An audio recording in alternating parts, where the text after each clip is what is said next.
الحمد لله نحمده ونستعينه ونستغفره ونؤمن به ونتوكل عليه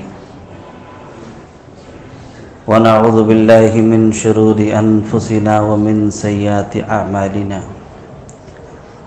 من يهده الله فلا مضل له ومن يضلله فلا هادي له ونشهد أن لا إله إلا الله وحده لا شريك له ونشهد أن محمدًا عبده ورسوله صلى الله تعالى عليه وعلى آله وأصحابه وبارك وسلم تسليما كثيرا كثيرا أما بعد فقد قال الله تبارك وتعالى في القرآن المجيد أعوذ بالله من الشيطان الرجيم بسم الله الرحمن الرحيم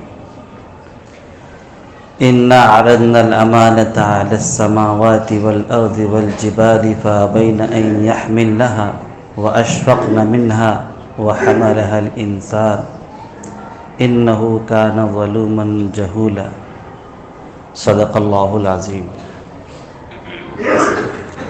بزرگان محترم اور برادران عزیز، اللہ رب العزت نے ارشاد فرمایا کہ ہم نے قرآن کو آسمانوں پر پیش کیا، زمین پر پیش کیا اور پہاڑوں پر پیش کیا،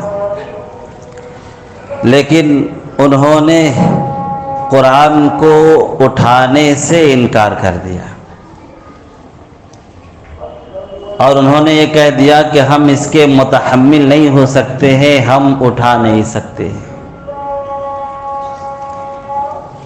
انسانوں نے اس کو اٹھا لیا، انسان نے اس کو اٹھایا۔ قرآن نے کہا کہ انسان بڑا ہی ظالم اور جاہل ہے، انہ کان ظلوما جہولا۔ یہ عربی کا دو لفظ ظلوم اور جہول، یہ دونوں مبالغہ کا صیغہ، یعنی ظلم کی زیادتی اور جہالت کی زیادتی کو بتاتا ہے یہ صیغہ۔ تو انسان بڑا ظالم اور بڑا جاہل ہے۔ تو بظاہر ان دونوں صفات سے انسان کی برائی معلوم ہوتی ہے کہ انسان کی برائی کی گئی کہ انسان جاہل ہے اور ظالم ہے۔ لیکن اگر غور کریں گے تو ان دونوں لفظوں کے اندر انسان کی خفیہ اور پوشیدہ صفت ہے۔ انسان کے اندر جو پوشیدہ وصف ہے ان دو لفظوں کے سے اشارہ ہے۔ مثلا انسان کو ظالم کہا گیا، تو جب انسان ظالم ہو سکتا ہے تو اپنے کو سنوارے گا اور محنت کرے گا تو وہ عادل بن سکتا ہے۔ اور انسان کو جاہل کہا گیا، تو جب جاہل ہو سکتا ہے تو اپنے اوپر وہ محنت کرے گا، کوشش کرے گا تو وہ عالم بن سکتا ہے۔ یعنی ان دونوں لفظوں سے اشارہ ہے کہ انسان کے اندر عادل اور ایسے ہی عالم ہونے کی استعداد موجود ہے، صلاحیت موجود ہے کہ اگر محنت کرے گا تو عادل بھی بن سکتا ہے اور محنت کرے گا تو عالم بھی بن سکتا ہے۔ کوشش درکار۔ انسان اپنی ماں کے پیٹ سے سیکھ کر کے نہیں آتا، یعنی ایسا نہیں کہ اپنے ماں کے پیٹ سے عالم ہو کر کے پیدا ہو یا عادل ہو کر کے پیدا ہو، بلکہ اس دنیا کے پیٹ میں آ کر کے، دنیا اور آسمان کے درمیان رہ کر کے کوشش کرتا ہے، محنت کرتا ہے، تو محنت کے نتیجے میں عادل بھی بن جائے گا اور عالم بھی بن جائے گا۔ تو یہ دنیا جو ہے اور دنیا کا پیٹ اس طریقے سے آسمان کا پیٹ، یعنی دنیا اور آسمان کے درمیان انسان کے بننے کی جگہ ہے، جیسے ماں کا پیٹ انسان کے جسم کے بننے کی جگہ ہے کہ انسان کا جسم کہاں بنتا؟ ماں کے پیٹ میں بنتا ہے۔ اگر کوئی انسان ماں کے پیٹ سے اندھا پیدا ہو، یعنی اس کی آنکھ نہ بنی ماں کے پیٹ میں، تو دنیا کے پیٹ میں آ کر کے وہ آنکھ نہیں بنا سکتا۔ بغیر آنکھ کے پیدا ہوا کوئی، تو ڈاکٹر کتنے بھی جد و جہد کر لے، کوشش کر لے، آخر میں یہ کہیں گے کہ یہ پیدائشی نابینا ہے، ہم اسے روشنی نہیں دے سکتے۔ اس لیے کہ جسم بننے کی جگہ ماں کا پیٹ ہے، وہاں اگر جسم بن گیا تو بن گیا، دنیا میں آ کے جسم نہیں بن سکتے۔ اسی طریقے سے روحانیت کے بننے کی جگہ دنیا ہے، دنیا کا پیٹ ہے، اس میں روحانیت بن گئی تو بن گئی، اور ہم نے اپنے اندر انسانیت پیدا کر لی اور ہم انسان بن گئے تو بن گئے۔ یہاں نہیں بنے تو کل ہم اللہ رب العزت کے بارگاہ میں جائیں گے تو وہاں روحانیت پیدا نہیں ہوگی۔ اگر انسانیت یہاں نہیں آئی، اوصاف یہاں نہیں آئے تو وہاں نہیں ہوں گے، اس لیے کہ وہاں تو اوصاف اور اعمال کے بدلے کی جگہ ہے، وہاں بننے کی جگہ نہیں ہے۔ تو بہرحال انسان نے امانت کو اٹھا لیا۔ کوئی بھی بوجھ اٹھاتا ہے تو اس کی قدر کی جاتی ہے۔ جیسے اللہ رب العزت نے گدھے کو پیدا کیا اور اسے بوجھ اٹھانے والا بنایا۔ گدھا کیا کرتا؟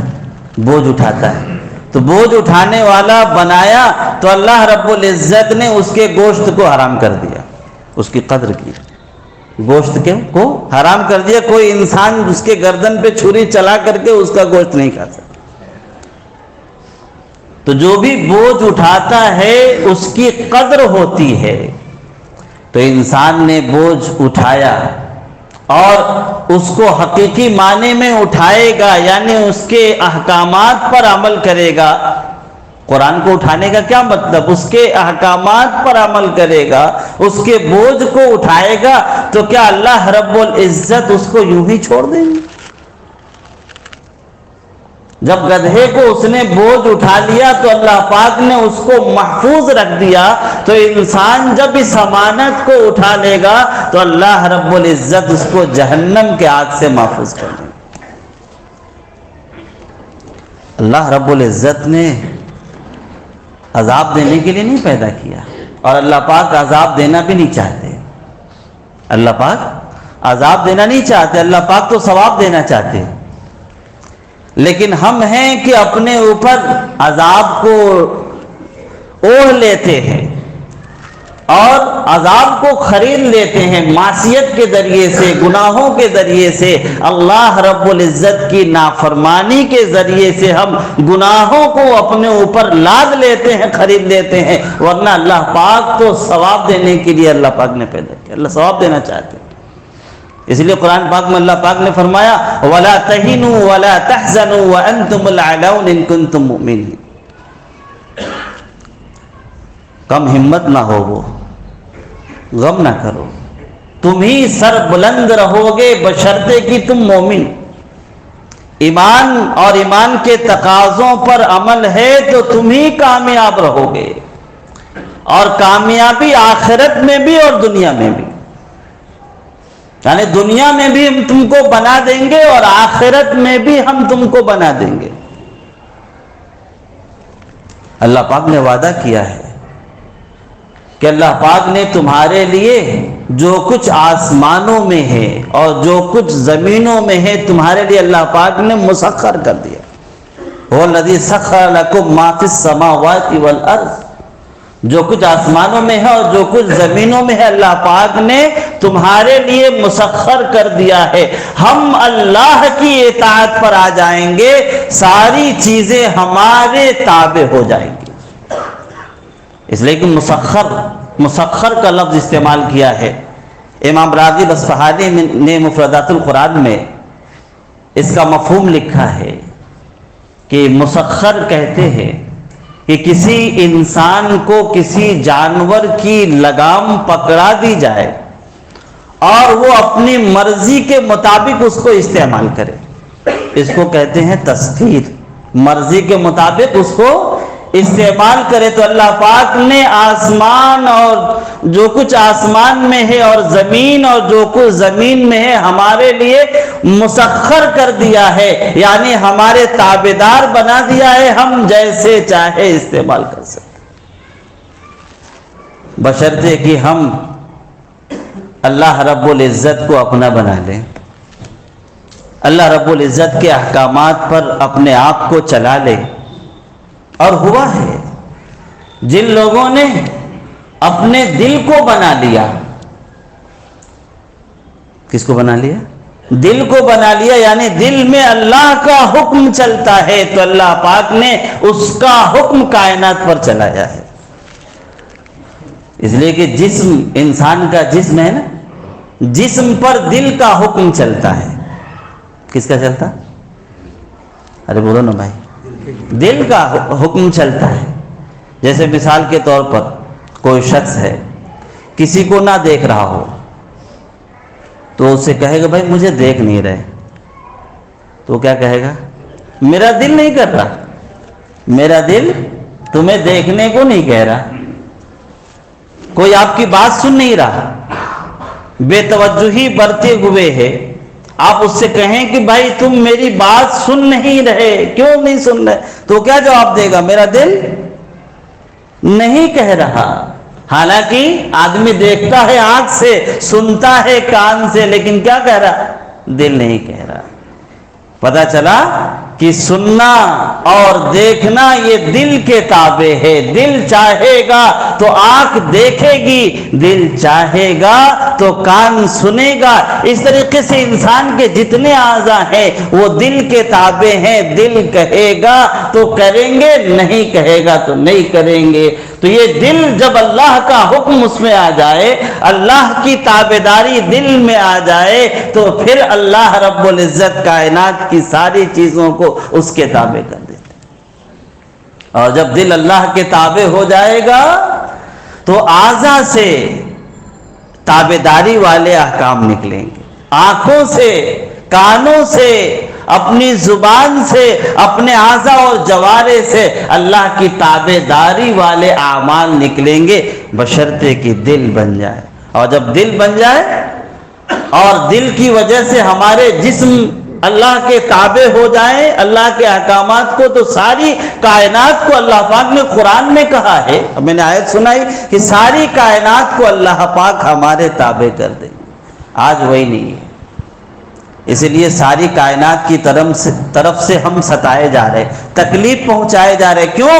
تابعداری نہیں ہے، فرما برداری نہیں ہے۔ آج ہم تابعداری پر آ جائیں، فرما برداری پر آ جائیں، اطاعت پر آ جائیں، تو مجال نہیں ہے کہ کائنات کی کوئی چیز ہمارے خلاف ہو جائے۔ آج ہم اللہ کے حکموں کے خلاف زندگی گزار رہے ہیں، اسی لیے کائنات ہمارے خلاف چل رہی ہے۔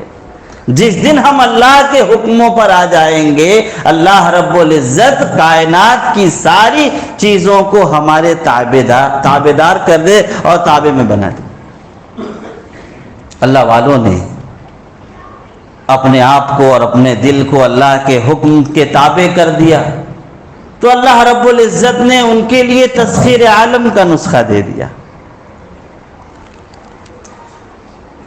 تاتار کا فتنہ جب اٹھا تھا، تاتاریوں کا فتنہ، تو شیخ فرید الدین عطار رحمۃ اللہ علیہ ان کو خبر پہنچی کہ شہر پر تاتاری حملہ کرنے والے، تو انہوں نے اللہ رب العزت سے دعا کی۔ انہوں نے اپنے دل کو بنا لیا تھا، تو جب دل بن جائے تو اللہ رب العزت انسان سے زبان سے نکلی ہوئی بات کی لاج رکھ لیتے۔ تو انہوں نے اللہ پاک سے دعا کی، اللہ پاک نے لشکر کے راستے کو بھلا دیا، وہ بھٹک گئے اور دوسری طرف چلے گئے۔ شہر میں آئے تھے حملہ کرنے کے لیے، اللہ پاک نے ان کو بھٹکا دیا، دوسرے شہر میں چلے گئے، پورے سال تک نہیں آئے اس شہر میں۔ جب سال ہو گیا تو پھر انہوں نے ارادہ کیا حملہ کرنے کا، تو پھر حضرت نے ارادہ کیا کہ دعا کر دوں، تو اللہ رب العزت کی طرف سے الہام ہوا کہ نہیں، دعا نہیں کرنے کا، اس لیے کہ اللہ پاک کی مشیت ہے، قضا و قدر ہے، یہی تقدیر ہے، خبردار دعا مت کرنا۔ پہلے تم نے دعا کر لی، ہم نے تمہاری دعا قبول کر لی، تمہارے بات کی لاج رکھ لی، اب دعا مت کرنا۔ جی تو بہرحال انہوں نے دعا نہیں کی اور تاتار کا لشکر حملہ آور ہوا اور سارے مسلمانوں کو انہوں نے ہلاک کر دیا، یہاں تک کہ شیخ بھی شہید ہو گئے، ان کو بھی شہید کر دیا۔ اللہ پاک نے اللہ والوں کی زبان میں یہ تاثیر رکھی ہے، تو ہم بھی اللہ والے بن جائیں تو ہماری زبان میں بھی وہ تاثیر کہ اگر ہم کسی بات پر قسم کھا لے تو اللہ پاک قسم توڑنے نہیں دیں گے، قسم نہیں ٹوٹے گی۔ ایک علاقہ تھا اس زمانے میں دربند، وہاں ایک بزرگ تھے سید احمد دربندی رحمۃ اللہ علیہ، سید احمد دربندی رحمۃ اللہ علیہ۔ تاتار نے وہاں بھی حملہ کرنے کا ارادہ کیا۔ جب مسلمانوں کو خبر ہوئی کہ وہاں پر حملہ کا ارادہ ہے تو سارے مسلمان شہر چھوڑ کے نکل گئے سب۔ یہ سید احمد دربندی رحمۃ اللہ علیہ اور ان کے ایک خلیفہ رہ گئے مسجد میں بیٹھ کر کے عبادت کر۔ بہرحال وہ حملہ آور ہوا تو شہر میں تو کسی کو پایا نہیں، تو شہزادے نے اپنے لشکر والوں کو حکم دیا کہ جاؤ پتہ کرو کوئی مسلمان ہے کہ نہیں ہے۔ تو لشکر والوں نے پتہ کیا تو انہوں نے آ کر کے خبر دیا کہ 2 بندے ہیں مسجد میں بیٹھے ہیں۔ تو اس نے حکم دیا کہ ان کو بیڑیوں میں جکڑ کے قید کر کے لے آؤ۔ تو انہوں نے حضرت کو اور ان کے خلیفہ کو قید کر کے بیڑیوں میں جکڑ کر کے پیش کر دیا۔ شہزادے نے ان سے پوچھا کہ جب تمہیں خبر ملی تھی کہ ہم اس شہر میں حملہ آور ہونے والے ہیں تو جیسے سارے مسلمانوں نے اس شہر کو خالی کر دیا، تم نے کیوں نہیں خالی کیا، تم کیوں رہ گئے؟ تو انہوں نے ارشاد فرمایا کہ میں اللہ کے گھر میں ہوں، میں اللہ کے گھر میں ہوں، اللہ رب العزت مجھے ضائع نہیں کر سکتے اور تم مجھے قید نہیں کر سکتے۔ وہ ہنسنے لگا کہ بھائی میں نے آپ کو قید کر لیا، بیڑیوں میں جکڑ لیا اور آپ کہہ رہے ہیں کہ قید کر نہیں سکتے۔ تو حضرت کو جلال آیا، ایک مرتبہ اللہ کا لفظ استعمال کیا ہے، بیڑی ٹوٹ کر کے گر گئی۔ اللہ کا لفظ استعمال کیا، بیڑی ٹوٹ کے گر گئی۔ وہ بڑا متاثر ہو گیا، وہ شہزادہ ہیبت میں پڑ گیا، متاثر ہو گیا، اور اس نے ان کو شہر میں رہنے کی اجازت دی۔ اس نے کہا میں نے اجازت دی، آپ یہیں رہیے، اور اسلام اس کے دل میں گھر کر گیا۔ جی وہ خفیہ طور سے چھپ چھپ کر کے شیخ کے پاس آیا کرتا تھا ملاقات کے لیے۔ شہزادہ تھا، حکومت اس کی تھی نہیں، تو ملاقات کے لیے آیا کرتا تھا۔ ایک دن شیخ نے کہا کہ تم اسلام قبول کر لو، اسلام میں داخل ہو جاؤ، اسلام قبول کر لو۔ اس نے کہا کہ اگر میں اسلام قبول کر لوں تو پھر لوگ مجھے جینے نہیں دیں گے، مجھے قتل کر ڈالیں گے۔ تو حضرت نے کہا ٹھیک ہے، اسلام تو قبول کر لو، لیکن جب تمہیں بادشاہت ملے گی اس وقت اپنے اسلام کو ظاہر کر دینا۔ اسلام قبول کر لو، جب بادشاہت ملے گی تو اپنے اسلام کو ظاہر کر دینا۔ شہزادے نے تعجب سے کہا کہ مجھے بادشاہت ملے گی، حکومت ملے گی؟ تو انہوں نے کہا کہ نور ایمانی میرا کہہ رہا ہے کہ تمہیں بادشاہت ملے گی۔ بہرحال 30 سال بعد، کتنے سال؟ 30 سال بعد اسے حکومت ملی اور اس نے اسلام کا اظہار کیا اور پوری حکومت اسلام میں داخل ہو گئی، پورے لوگ تھے۔ پھر دوبارہ اسلام کی حکومت اور خلافت آ گئی۔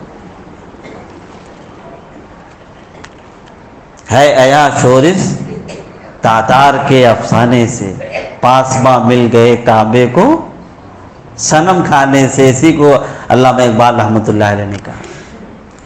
تو تسخیر، اللہ رب العزت نے تابعداری کا جو حکم دیا ہے، ہم تابعداری پر آ جائیں، اللہ کے حکموں کے تابع ہو جائیں تو ساری کائنات ہمارے تابع ہو جائے۔ آسمان ہمارے تابع، زمین ہمارے تابع، پانی ہمارے تابع، ہوا ہمارے تابع، کائنات کی ہر چیز ہمارے تابع ہو جائے۔ حضرت عمر بن خطاب رضی اللہ تعالیٰ عنہ مسجد نبوی میں بیٹھ کر کے خطبے میں کہہ رہے، یا ساریہ الجبل، یا ساریہ الجبل، جی اے ساریہ پہاڑ کی طرف دیکھو، لشکر ہے ادھر۔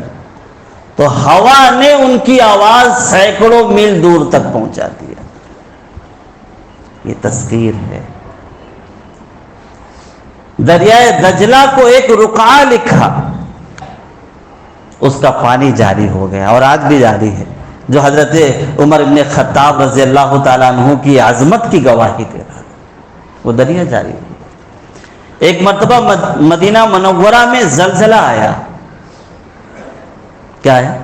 زلزلہ، زمین حرکت کرنے لگی۔ تو حضرت عمر بن خطاب رضی اللہ تعالیٰ عنہ نے زمین پر پاؤں مارا اور کہا کہ اے زمین، کیا میں تمہارے اوپر انصاف نہیں کرتا ہوں کہ تو حرکت کر رہی ہے؟ بند ہو جا۔ یہ سننا تھا کہ زمین کا زلزلہ جھٹکا بند ہو گیا۔ ایک مرتبہ ایک پہاڑ کی طرف سے مدینے میں آگ نکلی، آگ ظاہر ہوئی۔ تو حضرت عمر بن خطاب رضی اللہ تعالیٰ عنہ نے ایک صحابی تمیم داری رضی اللہ تعالیٰ عنہ کو حکم دیا، جاؤ اس کو بھگاؤ۔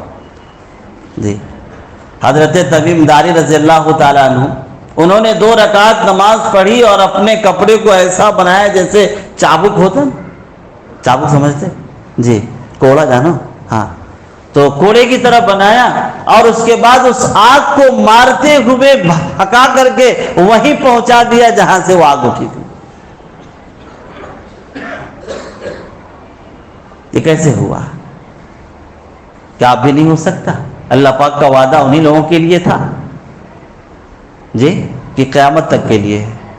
قرآن میں نے آیت سنائی نا، هو الذی سخر لکم ما فی السماوات والارض، جو کچھ آسمانوں میں ہے اور جو کچھ زمین میں ہے اللہ پاک نے تمہارے لیے مسخر کر دیا ہے، تابع کر دیا ہے۔ تو قرآن کی آیت کیا صحابہ کرام کے ساتھ خاص تھی یا قیامت تک کے لیے؟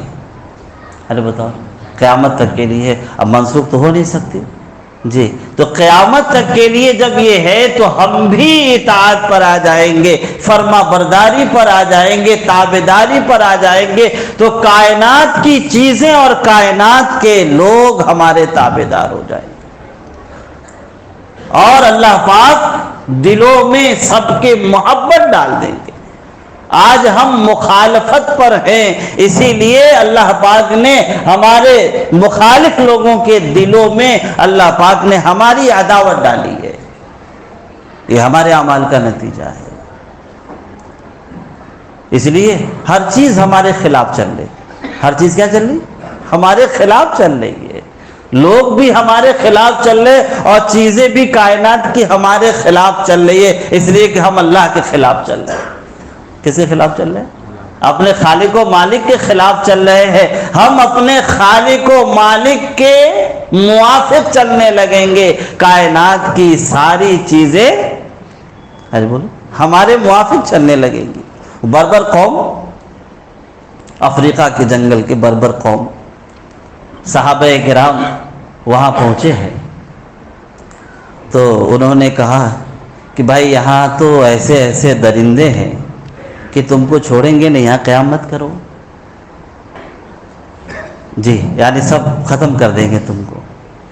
تو صحابہ کرام میں سے ایک صحابی کھڑے ہوئے اور اعلان کیا جنگل میں، اے جنگل کے رہنے والے جانوروں، آج یہاں پر محمد صلی اللہ علیہ وسلم کے صحابہ کا پڑاؤ ہے، تم جنگل خالی کر دو۔ تو کیا ہوا؟ شیر اپنے بچوں کو لے کر کے جا رہے، ہاتھیوں کا غول ہے وہ لے کر کے جا رہا، گرجے کہ سارے درندوں نے جنگل خالی کر دیا۔ تو بربر قوم دیکھ کر کے حیران رہ گئے، بھائی آپ لوگوں نے ایسا کیسے کیا کہ آپ کے کہنے سے جنگل خالی ہو گیا درندوں سے؟ تو انہوں نے کہا کہ ہم نے اپنے نبی حضرت محمد مصطفیٰ صلی اللہ علیہ وسلم کی تابعداری کر لی ہے تو ساری چیز ہمارے تابعدار ہو گئے۔